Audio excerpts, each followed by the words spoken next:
Eager for takeoff, airlines begin test flights, but ministers warn it won't be safe to fly tomorrow.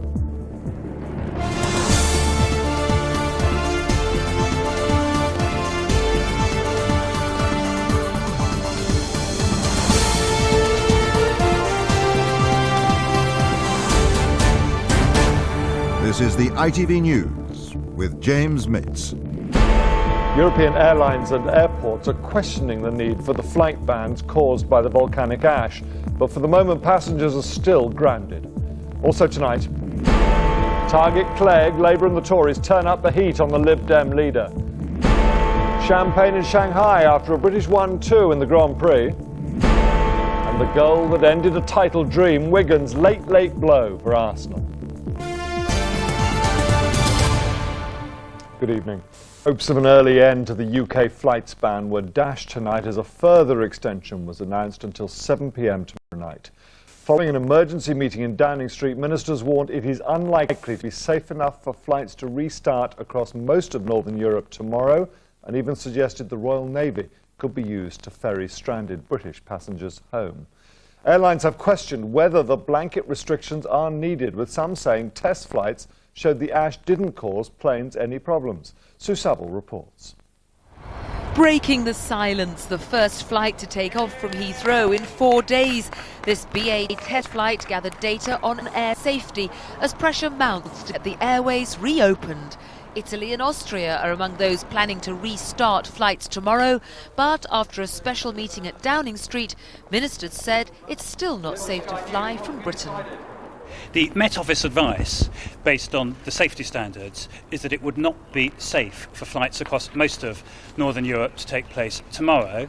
Ministers revealed plans to create a travel hub in Spain, possibly then using the Royal Navy to repatriate passengers. We clearly have a reasonable lift capacity within the Royal Navy for lifting people. That's being looked at the moment to see what's available, I mean, particularly in the amphibious force itself, which can lift a whole brigade if necessary. But also we have an ability to take up ships from trade. All of this is being looked at the moment. The disruption caused by ash from the Icelandic volcano means stranded passengers are resorting to desperate measures. Some hitched a lift across the channel in a Dunkirk-style rescue mission. And another specially chartered vessel arrived in Newcastle from Norway. But these passengers paid £800 a head to be rescued. Absolutely relieved after 36 hours of unmitigated anguish, anxiety, frustration. At Mallorca Airport, some British tourists have been told they won't get flights home for more than a week. I've been told I'll fly in 10 days' time, and there are no flights before then. Keep trying, so I can totally assure you, but you will get through eventually. Eurostar has carried more than 50,000 extra passengers since Thursday, and this crisis during the run-up to an election is gaining a political dimension, with the Conservatives and the Liberal Democrats both calling for urgent government help to rescue stranded Britons. Tomorrow morning, the Prime Minister will chair a meeting of COBRA, the Civil Contingencies Emergency Committee, to work out next steps. Then European transport ministers will hold a conference to discuss the results of the test flights. It will be a video conference due to the flight restrictions.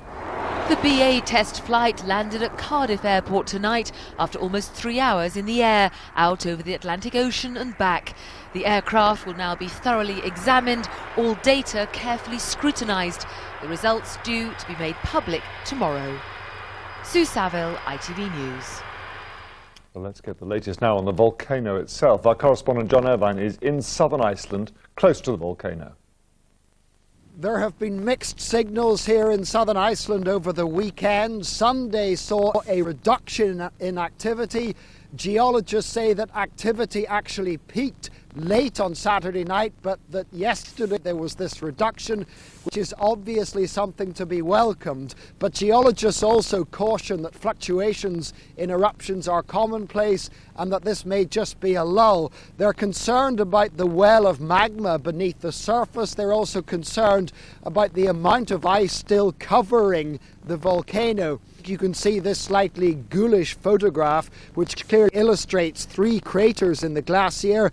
But geologists also say that at least 85% of the glacier remains, and that's a concern because they say it's the ice that has made this eruption so explosive and disruptive.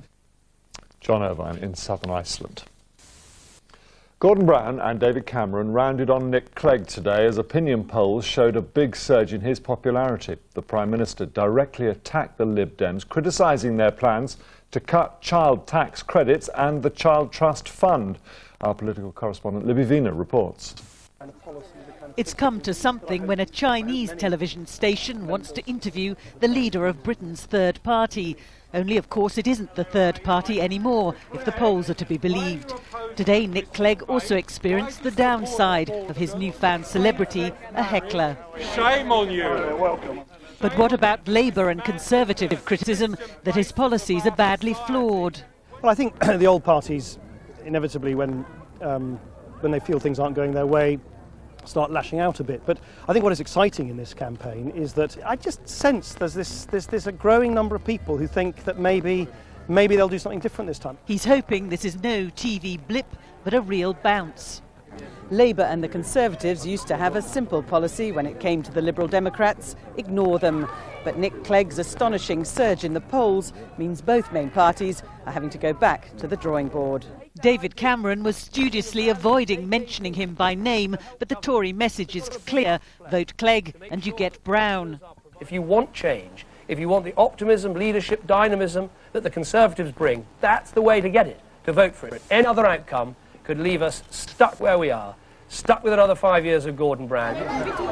Even his wife Sarah can find him a touch camera shy. Right, Gordon, I'm doing the picture. Here we go. But he insisted today what mattered was substance.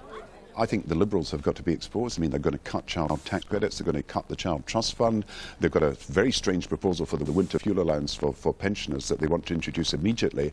And I think the Liberals will come under major pressure, but so too must the Conservatives. Money in Germany. Oh, I'm sorry. It was the pressure of events that caught up with him later, though, finding himself having to reassure this little girl, whose mother was stranded by the flight ban, that she would be home soon. Libby Vina, ITV News, Westminster. Well, our political editor Tom Bradby is in Cardiff tonight ahead of Nick Clegg's visit there tomorrow. Tom, is this Lib Dem surge going to be more than a one-week wonder?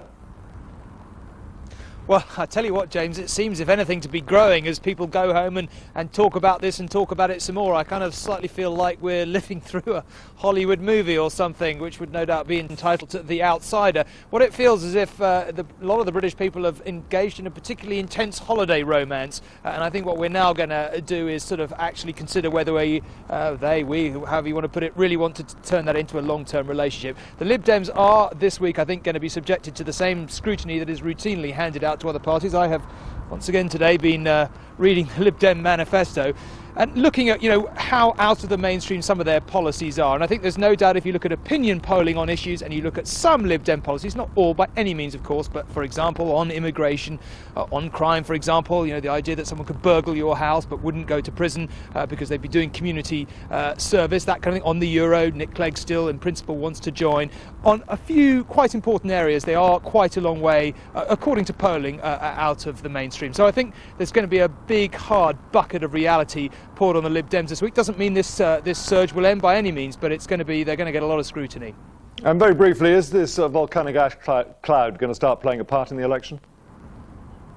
Well, I think the point about these things are there's something that governments by and large deal with them well, and you possibly get an upside, deal with them badly, and of course you get a very big downside. I don't sense we're at total crisis point. It was very uncomfortable and difficult, this situation, but we could get there very, very quickly, and then it's going to depend a lot on how the government deals with it. OK, Tom, thank you very much indeed. An estimated 150,000 mourners have attended the state funeral of Polish President Lech Kaczynski. The president, his wife and 94 others died in a plane crash in Russia. Many world leaders, including Prince Charles and President Obama, couldn't attend the ceremony because flights were grounded by the Icelandic volcano. And Pope Benedict has met victims of Catholic paedophile priests in Malta.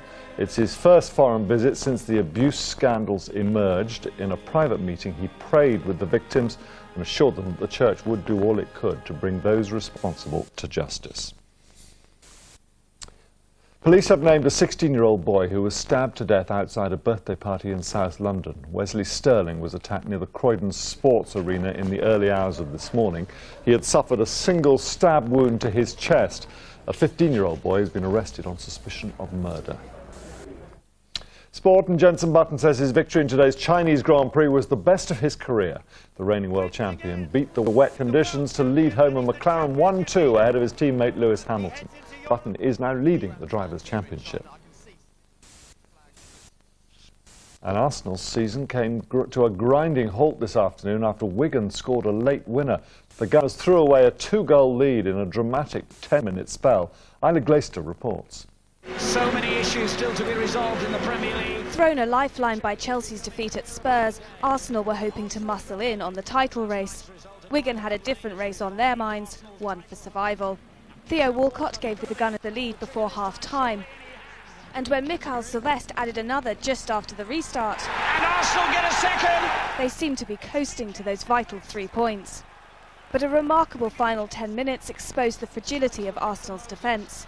First, Ben Watson gave the home side hope. And they have got a goal back. Then Titus Bramble gave them belief and headed an equaliser. How did that cross the line? And there was just enough injury time for Charles Nzogbia to unleash a killer blow. Oh, what a goal by Nzogbia! Wigan now have a lifeline of their own to cling to, while Arsenal look destined to finish trophyless for the 5th season in a row. Isla Glaister, ITV News. That's it from me. Good night.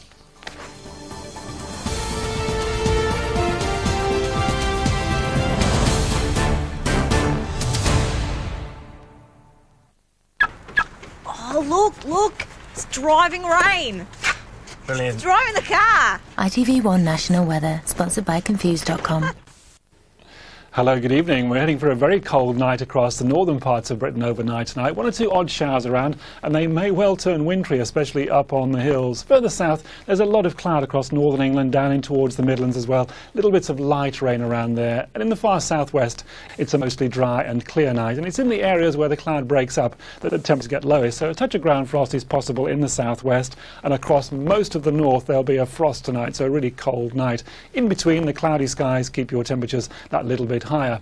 And then tomorrow, many places will be cloudy tomorrow, particularly central and eastern areas. Odd bits of rain turning more showery through the day. Further west, you've got the best chance of sunny spells, but wherever you are, tomorrow feels cooler than today. ITV1 National Weather, sponsored by Confused.com. Have you ever had a dream that felt so real? You weren't sure if you were awake or asleep. A man with nothing to hide is a man with nothing to find. I need to get out of here before I become a part of this place. The Prisoner, next Saturday at 9 on ITV1 and ITV1 HD.